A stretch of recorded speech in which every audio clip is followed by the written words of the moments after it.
जो ये पति के घर भेजने का दबाव होता है, उसी का नतीजा होता है जो बात इन्होंने उठाई थी कि फिर पिता को लड़की की भ्रूण हत्या करनी पड़ती है, पिता को और माता को। उनको ही पता है ना कि ये क्या होगा, इसको तो उठा करके किसी को दे ही देना है, कल इस पर जो इन्वेस्टमेंट करोगे वो तो सब जाएगा, वेस्ट ही जाना है। तो कहते हैं इसको पैदा ही काहे को होने देना है, इसको मार ही दो, उसको पैदा ही नहीं होने देते फिर।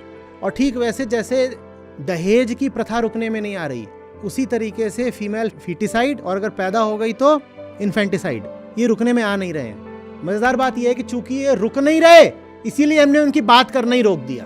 मैं जब छोटा था तो दूरदर्शन पर भी विज्ञापन आते थे सरकार द्वारा प्रायोजित दहेज विरोधी। सरकार बार बार विज्ञापन देके सबको समझाती थी दहेज बुरा है, दहेज बुरा है, जितने तरीके। आज कौन दहेज की बात कर रहा है? इसी तरीके से कम 5, 7, 10 साल पहले तक होता था कि आप थोड़ा देहात की तरफ निकल जाओ तो वहाँ लिखा होता था बेटी बचाओ बेटी पढ़ाओ, और वहाँ पर कम से कम इस बात को स्वीकार किया जाता था कि हाँ भ्रूण हत्या चल रही है जबरदस्त। आज कोई नहीं उसकी बात करना चाहता। और जो सेक्स रेशियो एट बर्थ है भारत में, वो दुनिया में सबसे बुरा है। ऐसा नहीं कि माँ बाप अनिवार्य रूप से क्रूर हैं इसलिए बेटी को मार रहे हैं। जो कारण है वो सामाजिक और आर्थिक है। सामाजिक कारण क्या है कि इसको विदा कराना है, वही जो आप लोग बोल रहे थे कि समाज की मजबूरी है ना विदा कराना, ये सामाजिक कारण है। आर्थिक कारण क्या है? विदा हो जाएगी फिर हमें क्या मिलेगा इससे? ये तो एक नेट सिंक है, बस पैसे लेती है, कुछ वापस थोड़ी देती है।